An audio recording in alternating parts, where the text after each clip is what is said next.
Hello guys, welcome back to my channel. My God, my people, I am here to talk about what is happening in Nigeria right now. Guys, have you been seeing what has been happening? The way this protest is going to another dimension. Anyway, have you been seeing the way Yoruba, they say Igbo have to leave, that they are going to protest that Igbo should leave Lagos? Yes. And the way Russia, the northern part of Nigeria, has been spreading Russia flag that they need Russians to come and help them, and they want military to take over. Igbo have to leave Yoruba. Hey, God. A lot of things. Anyway, before I continue, I just want us to listen what OG, Abati, and Rufai and Ayo have to say in this matter. Let's just listen and hear what they have to say. Thank you. In Rwanda at the time also played a very bad part. There's a book on it about the role of the media in the ethnic implosion in Rwanda. So Nigerians should learn a lesson from it. Closer home, Mr. Dare Babarinsa has written a book on the crisis in, I think, Ondo State, in the Second Republic, where there was a lot of ethnic hate, ethnic violence, people, using the media to drive up,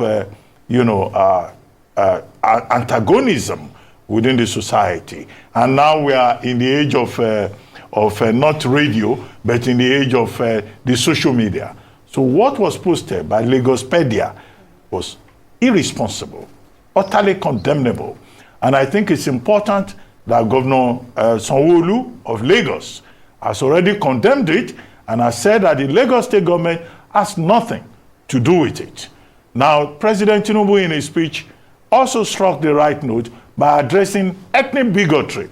This is a country that is built on the beauty of its diversity, on the beauty of its sense of inclusion. But politics, religion are some of the centrifugal forces that have divided us. So the president said the people who are behind this, the government will make sure that they face the rule of law, because it is unacceptable. However, let's make this point, that this is a note of caution to all of us in Nigeria.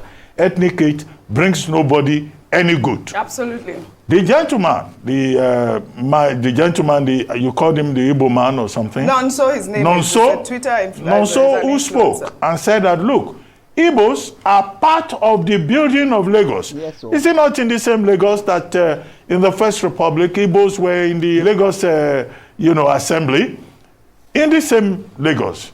Lagos House of Assembly, Lagos House of Chiefs, Mbono Jike, and many of these Igbos, they had their career in this Lagos. Is it not in this same Lagos that Chief Emmanuel Nwanyanwu, now of blessed memory, set up businesses? Is it not in this Lagos, same Lagos, that Chief Odimegu Ojukwu of the Velasca Lodge had a thriving transportation business? In other words, it would be wrong to say that in terms of the economic prosperity of Lagos and of even the Southwest generally, that is only the effort of the Yorubas. When it is convenient, Yoruba people will say, oh, the West is developed because we are liberal, because we are accommodating. The people who are now saying Yoruba for the Yorubas, Igbos for the East for the Easterners, they are absolutely wrong. Yeah. If Igbos leave Lagos, you will not be able to repair your car, because there will be no spare parts dealers. Yeah. If Igbos leave Lagos, you will not be able to buy electronics. Yes, so. If Igbos leave Lagos, half of the banks in Lagos will leave. So we are interdependent, and people should just be careful. And they should remember the rhetoric that led to the Civil War of 1967 to 70. I love that you raised that. And you also raised a very valid point, which is the people that are behind this ethnic bigotry should be pointed out and they should be arrested. They need to be made examples of. But also people are saying, I mean, you remember during the 2023 elections? Yes, we do. That's last week. We have people in President Bola Ahmed Tinubu also stoking these ethnic bigotry. People pulled up by Ononuga's tweet from 2023 where he said, when they are looting, they don't think of the tribe they are from. Look at President Tinubu's cabinet. There are people from every part of the country. Them belly full and we hungry. We, the hungry men, are the angry men fighting each other. I tell you. And like Frantz Fanon said, oppress people who want to oppress others. So this resource, like we're talking about England, that people are fighting for and say they are desecrating Lagos, it's because we are all hungry. So why don't we just coalesce together and fight the bad government that is destroying our lives, rather than fighting each other? We are one. There is no pure line anywhere in the world. Yorubas have married Igbo, Igbos have married Yoruba. Yorubas have invested in Igbo land, Igbo people have invested in Yoruba land. One way or the other. I have seen Yoruba people that speak Igbo like no man's business. They say I've been there for so many years. I have seen Igbo people that speak Yoruba like no man's business. How can we come together and fight our real enemies, which is the political class that steal our commonwealth every day? Igbo man, the Yoruba man is not your problem. Yoruba man, the Igbo man is not your problem. Are the political class that are destroying all of you and using this tribe and religious sentiment to destroy you, those are your real problems. Please come together. Secondly, as regards Professor Wole Soyinka, what he said is spot on. And kudos to Professor Wole Soyinka. Nigeria has built a state where violence reigns supreme. You know, they were talking about violence happening. We are now seeing this role the state is playing in violence. You saw how people were tear gassed. You saw how bullets were shot. People were marked. Till today, you don't know the people that are shot in Abuja. Live bullets on the ground. And it's a mindset where we think you use violence to usurp the other person. So that's what the state believes in. And Wole Soyinka is saying we've built a state where we cannot manage protests without using violence. It's a sad reality. We all saw the... Not claim... My beautiful people, you have heard what Rufai said and what Mr. Abati said. They spoke well, you know. What they said, they spoke very, very, very, very well. Because I don't know what is the problem between Yoruba and Igbos. Every little thing, they will start attacking Igbos people. Igbos have to leave Lagos. According to what Mr. Obase said, and this guy that is just saying Nanonso, let me tell you, it's just the fact. If Igbo decide today to say they want to leave that Lagos, if they say they want to leave Lagos, I tell you, that Lagos will be so empty. That Lagos will be so, I'm telling you, because every business in Nigeria, when you go to Lagos, every business in Lagos is Igbos Igbos people are the owners of the business. According to what Mr. Abati just said, if you want to repair your car, it's Igbo man shop, you will go and buy that spare part. You want to build your house, it's Igbo man shop, you will buy building materials. If you want to do electrical, you want to fix electric in your house or electric gadget, it's Igbo man, you will go to his shop and buy electric gadget. What are you people even saying? I don't understand. Is it that these Igbo people, the Igbo don't benefit from government? Igbo people, they are not in anything. They don't benefit from anything from Nigeria. In short, Igbo people are self-made millionaires. They don't benefit from oil from Nigeria. They don't benefit from agriculture from Nigeria. They make their money. They are self-made millionaires. I don't know why every little thing Yoruba people will come out for Igbo. According to what Rufai said, that Igbo people are not our problems. Yorubas are not our problems. We have a very difficult problems at hand that we have to come together and forget about this ethnic group, Igbo man, Yoruba man, and fight our common enemy, which is the politicians. According to what Ufai said, they are the one that has belly full while we are hungry and we are still fighting ourselves.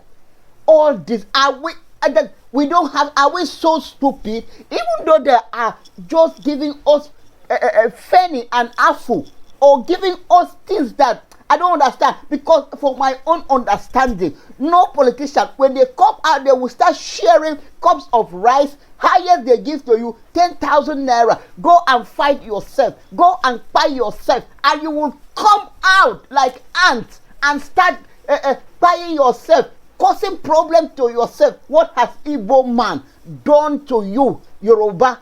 But I thank God for the governor of Lagos State that came out and denied openly that my hands are not there. Even our president himself, I don't know what he's doing behind. Yes, I say it. I don't know what he's doing behind, but as far as has come out openly and said, I don't want anybody to come with this tribally problem, to start fighting each other. He gave serious warning against that. But I don't know what people Igbo have to go. Without Igbos, I said it boldly and I hit my hand on my chest. Without Igbos, there is no Nigerians. Igbo has been what is still keeping Nnamdi Kanu in the custody of in the prison. What is still keeping Nnamdi Kanu? Is it not because he said, let us go? You people don't want us. Let us go. Let us go and do our own things. You people don't want to let them go every day. And secondly, the people that have been advocating that Igbo have to go, instead of them to come out and caution them and bring them out, and persecute them, they will not do that. Everything will go like that. The same thing every year. The same thing. They will be threatening Igbo. Even in the election time, they came out and said, if Igbo people didn't vote Tinubu, all Igbos will leave Lagos. Every time, the same thing. Like, I don't understand. These Igbo people, they are in Lagos. They are doing their businesses in Lagos. They pay taxes. They contribute to Lagos economy. I don't know why you people hate good things. Well, I don't really know. For me, it's too much. Let Igbo people go back to East and build their own state, so that so that when Lagos people want to buy electronic, they will pay transport and come to East. They will enter bus and come to East and buy their electronics. This is the only people that believe in one Nigeria. They do their business everywhere they go. They are self-made millionaires. Nobody is giving them anything. No Igbo man is saying, I'm benefiting from oil, or I'm benefiting from government official money that they have been borrowing. You cannot see up to 10% of Igbo men in government. And yet, if people are making problems, causing problems, Igbo should do, Igbo have done. Is Igbos our problem in Nigeria? Igbos are not our problem in Nigeria, my God. So, my people, let's just watch this Russia and I don't know this northern part of Nigeria that are flying. Who was being reported to have been arrested by the security agencies, and we do now know the arrests that have been made and the stern warning coming from the military. Some of the sites that you see today, one include the hijack of a police armored personal vehicle of the Nigerian police force. So you see the protesters driving it around town. Let's get some insight into the implication of this and how we can end some of this violence in the bar. I've been joined by Mr. Bulama Bukati, who is a scholar of extreme violence. He joins us virtually from London. Thank you so much indeed, Mr. Bukati, for joining us tonight. Thank you for having me, Sean. Perhaps what came out today in the news is the flying of the Russian flag. And in some quarters, we are hearing that the Russian embassy had come out to say, no, we are not, we do not know what is going on. And I'm worried because in London, where you are, there are also violent protests happening in London. And it does look like the flame of protest is is all over the place, and you can see some of the agitation that people are asking for good governance, and people are agitated by one thing or the other. But the dimension and the dynamics in the Nigerian context it cause for concern, isn't it? It does call for concern, but to start with, let's be clear that peaceful protest is a constitutional right that is guaranteed to each and every Nigerian. And wherever Nigerians are not satisfied with government policy or are not happy with how governments at the federal or the state or the local government levels are conducting their affairs, they can come out and protest. But protest has to be peaceful, it has to be orderly, it has to be organized. And therefore, vandalism, violence, and looting is not protest, it is criminal, it is terrorist, it is a terroristic activity that every Nigerian must shun away from. And of course, like you said, Shaun, the use of Russian flag is something we started to observe a few days ago with a small number of Indians, and then it started to spread inside Kano, and now it has spread across the country. And as I have said previously in some of my written posts, I think this is a dangerous trend. It is a dangerous trend because, number one, holding another country's flag during protests and calling for that country to invade your country or to come to your country is potentially criminal. It is potentially treason, because if you look at Section 37 of the Criminal Code Act, especially the one that is applicable in Abuja, but there are similar sections or identical sections in the criminal code that is applicable in southern Nigeria and the penal code that is applicable in northern Nigeria. All of them make treason an offense. And in each of them, they define treason and then continue to say everything that is treason under English law is treason in Nigeria. And under English law, being disloyal to one's country and carrying another country's flag, calling for your own country to be invaded, can potentially be treasonous. We know under democratic Nigeria, the law regarding treason has been watered down by the Court of Appeal in a landmark case. But in spite of that, the watering down mostly deals with the person of the president or threatening or activities that are related to the person of the president. But activities that are related to the corporate existence of Nigeria as a nation is treason, and we know that treason is punishable by death under Nigeria's law. Those protesters that are being unscrupulously or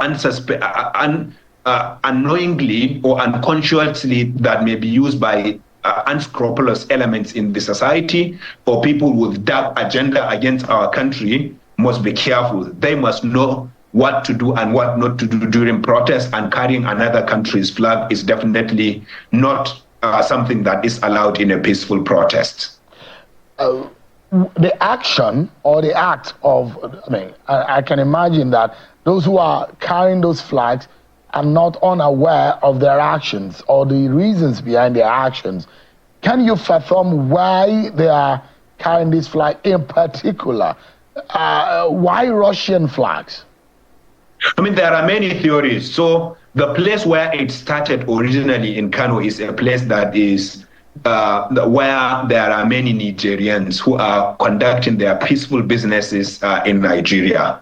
But then one impact of that is that because there are many people from Niger there, young people from that area might have been discussing what has happened in Niger Republic over the past 1 year, when we saw a military take over, and then we saw the Nigerian government moving towards Russia. People might have been observing what happened in Mali and Burkina Faso and the deployment of Russian mercenaries, for example, to places like Mali. And people might have been observing the war in Ukraine and how Western powers and the Russian government and its allies are continuing to tussle to fight out their war there. So people have been observing that. And so it is possible that some people saw that, and they saw that perhaps the best way to threaten the Nigerian government, to call the Nigerian government's attention, is to carry a flag that will scare it. And this is something I have seen several people who carry the flag say on Facebook or write somewhere, that their aim is to hold the attention of the government by raising those flags. But another theory has it that it is possible that there are some elements, possibly not from Nigeria, that have infiltrated these sentiments and are the ones spreading those flags. Because, Sean, when you look at those who are carrying these flags, they are not sophisticated individuals.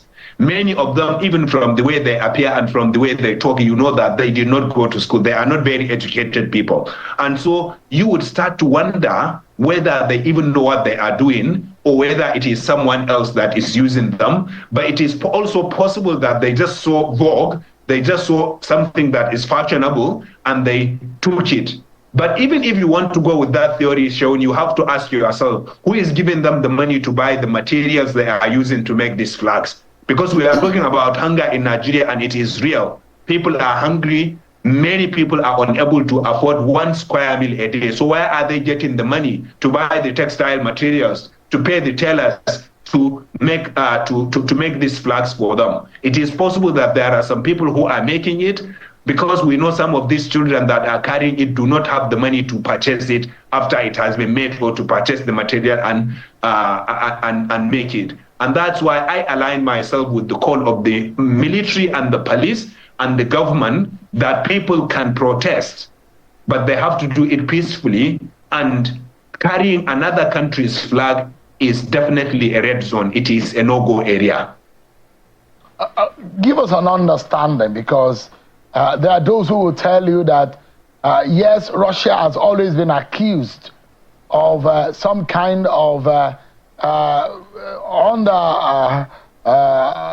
some kind of secret manipulation. The American election of about 2 terms ago, clearly we saw some Americans come out to say Russia was behind some of the secret manipulation of the democratic process. And there are those who will say these blatant and obvious move of carrying the Russian flag is not very much in the style that is being deployed or employed in those kind of manipulation that Russia has always been linked to. Do you have any dimension or any explanation into why this could be some kind of scenario playing out in Nigeria, and considering also the influence of Russia in our neighborhoods, in some of the neighboring countries on the continent? And could that also play any role? And if Russia comes out to say, we do not know anything about what is happening in your country, there are those who will tell you, do not believe them. But you play around within, you play within the intelligence community. Should the government really be worried or bothered about these actions? Look, Sean, I don't know if there is a direct link with Russia, but what I am sure about is that there may be individuals who are allies or sympathetic to Russia that may be pushing this agenda. And you are right to point out social media, because social media is something that has been used by actors, including Russia, on the African continent to roll out a campaign of influence, of disinformation, of conspiracy theories in order to either bolster regimes they want to support or to undermine systems and countries they do not support. And so it is possible that this is happening. It is on record that there are countries in Africa where Russia interfered in their election using influencers and social media and other kinds of malign influence on the ground. And you spoke about the American... My beautiful people, as you people have heard what Mr. Bukati said. So the question Shehu asked him and he answered perfectly. You see, this is what that has been happening in the northern part of Nigeria. Yes, you know that one thing we have to know. You know, the Hausas, the northern part of Nigerians, they are this kind of people that when they say Zobu, When they say go, they will go. Even though there is a fire, they will just run and enter that fire. They don't care. They are just one-way people. They don't have time to say when there's something, they cannot come back. They will just go. If it is for them to buy, they don't care. They will just go. So according to what Mr. Bukate has said, I don't know if I pronounce the name well. He said for them carrying a Russia flag, spreading Russia flag in Nigeria is a no one. That is is against the Constitution. Because for you carrying a flag of another country, which means you are begging that country to come and rescue you, which means you are in danger, and your capacity is not, it cannot carry you to fight those people that are fighting you. So now you are calling on another country to come to your rescue. Yes. So that is what he said, and a lot of things has been happening. Yes, because for them carrying a Russia flag, this man said, this Mr. Bukati said that 100%, according to him, he said he believes that there has been a political people that has been bugging them, that has been doing all these things, using them, to spread this flag out, this Russia flag. He said because these people, if you watch them, that they are not learned, for them to